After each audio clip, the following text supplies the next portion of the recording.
হাতে যদি মাত্র 10 মিনিট টাইম থাকে তাহলে রোদে দেওয়ার ঝামেলা ছাড়া টক ঝাল মিষ্টি আমের আচার তৈরি করে নিতে পারেন। সম্পূর্ণ তেল ছাড়া লোভনীয় মজাদার আচার একদিন তৈরি করে সারা বছর সংরক্ষণ করতে পারবেন কাচের জারে। হ্যালো এভরিওয়ান, আসসালামু আলাইকুম, welcome back to my channel. আশা করছি বরাবরের মতো আমার আজকের রেসিপিও আপনাদের ভালো লাগবে। ভালো লাগলে একটা লাইক দিবেন, চ্যানেলটি সাবস্ক্রাইব করে বেল আইকনটি প্রেস করে দিতে ভুলবেন না। ওয়েলকাম করছি নতুন আরও একটা রেসিপি দেখার জন্য। চলুন তাহলে আর কথা না বাড়িয়ে মূল রেসিপিতে চলে যাই। আমি এইখানে বেশ কিছু আম নিয়েছি, আর প্রথমে আমগুলো আমি ধুয়ে নিয়েছি। এবার আমি সম্পূর্ণ আমের খোসা ছাড়িয়ে নেব। তো বন্ধুরা, দেখেই বুঝতে পারছেন আমি আমগুলোর কিভাবে খোসা ছাড়িয়ে নিচ্ছি। আমগুলো ছুলে কেটে নেওয়ার পর আমগুলো কিন্তু কোনোভাবে পানির ছোঁয়া লাগানো যাবে না, তাহলে কিন্তু আমগুলো কোনোভাবে রোদে দেওয়ার ঝামেলা ছাড়া সারা বছর এই আমের আচারগুলো ভালো রাখা সম্ভব হবে না। সরাসরি সবগুলো আম আমি টুকরো টুকরো করে কেটে নিয়ে তারপর ফিরে আসলাম। আমি আপনাদের দেখিয়ে দিচ্ছি আমগুলো ঠিক আমি কী সাইজ করে কেটেছি।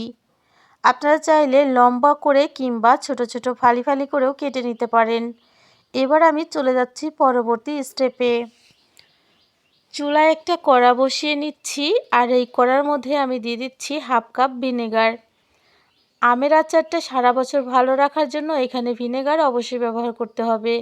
আর সেই সাথে আমি দিয়ে দিচ্ছি 1 কাপ গুড়।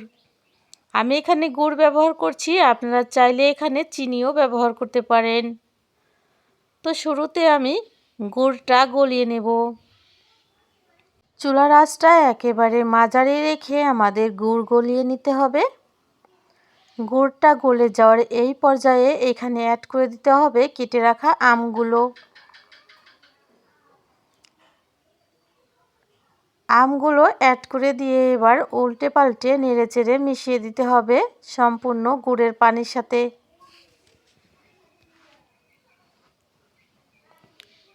তো সম্পূর্ণটা মিশিয়ে দেওয়ার পর এইখানে আমি ব্যবহার করছি শুকনো মশলা। দিয়ে দিচ্ছি 1/2 চা চামচ লঙ্কা গুঁড়া, আর সেই সাথে দিয়ে দিচ্ছি 1/2 চা চামচ হলুদ গুঁড়া। এতে করে আমের মধ্যে কিন্তু খুবই সুন্দর একটা কালার চলে আসবে কিছুক্ষণের মধ্যে। এবার আমি হলুদটা খুব ভালো করে নেড়েচেড়ে মিলিয়ে দিচ্ছি। নেড়েচেড়ে এবার আমি জাল করে নেব বেশ কিছুক্ষণ। দেখেই বুঝতে পারছেন আমের মধ্যে কিন্তু খুব সুন্দর একটা কালার চলে এসেছে। এই পর্যায়ে আমি একটা শুকনো মশলা তৈরি করে নেব। দিয়ে দিচ্ছি আমি 4 থেকে 5টা শুকনো লঙ্কা। লঙ্কাটা আমি একটু ভেজে নিব। এবার আমি দিয়ে দিচ্ছি 1 চা চামচ পাঁচফোড়ন। পাঁচফোড়নটা নেড়েচেড়ে মিলিয়ে দিয়ে দিচ্ছি আমি 1 চা চামচ ধনিয়া। সেই সাথে আমি এখানে অ্যাড করে দেব 1/2 চা চামচ জিরা। জিরেটা ব্যবহার করার পর কিছুক্ষণ ভেজে নিতে হবে, মাত্র 30 সেকেন্ডের মতো। এতে করে দেখবেন আমাদের মশলাটার কালারটা কিছুটা চেঞ্জ হয়ে এসেছে, আর খুব সুন্দর একটা সেন্ট বের হচ্ছে। এই মুহূর্তে কিন্তু মশলাটা নামিয়ে নিতে হবে, কোনোভাবে কিন্তু পুড়িয়ে ফেলা যাবে না। আর এই মশলাটা আমি আদা ভাঙা করে গুঁড়ো করে নেব। আচারের টেস্ট ব্যালেন্স করার জন্য দিয়ে দিচ্ছি 1 চা চামচ বিট লবণ। সেই সাথে দিয়ে দিচ্ছি 1 চা চামচ ভাজা মশলা। আমরা যে ভাজা মশলাটা তৈরি করেছি সেই মশলাটা এখানে দিয়ে দিলাম। এবার আমি বেশ কিছুক্ষণ জাল করে নেব, অপেক্ষা করতে থাকবো যতক্ষণ না আমাদের আমের আচারটা খুব ভালো করে সেদ্ধ হয়ে যায়। তো এইখানে যেহেতু কোনো রকম পানি ব্যবহার করা হয়নি, চুলার আঁচটা মিডিয়াম টু লো হিটে রেখে রান্না করতে হবে। এতে করে কিন্তু আচারটা খুব ভালো করে সেদ্ধ হয়ে যাবে। তো প্রায় জাল করে নিচ্ছি 5 থেকে 6 মিনিটের মতো। ফিরে আসলাম 5 থেকে 6 মিনিট পর। আমাদের আচারটা কিন্তু প্রায় রেডি। এখন কিছু মশলা অ্যাড করতে হবে। আবারও এখানে দিয়ে দিতে হবে ভাজা মশলা 1 চা চামচ। এই মশলাটা দিয়ে আর বেশিক্ষণ নাড়াচাড়া করা যাবে না। 1 মিনিটের মতো নেড়েচেড়ে মিলিয়ে দিয়েই চুলার আঁচটা বন্ধ করে আচারটা নামিয়ে নিতে হবে। দেখেই বুঝতে পারছেন আচারের কালারটা কতটা সুন্দর এসেছে, আর এর মধ্যে কিন্তু খুব সুন্দর একটা ফ্লেভারও অ্যাড হয়েছে।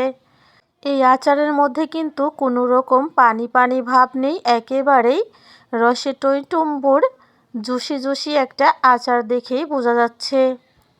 এবার এই আচারটা ঠান্ডা করে নিয়ে তারপর ফিরে আসবো।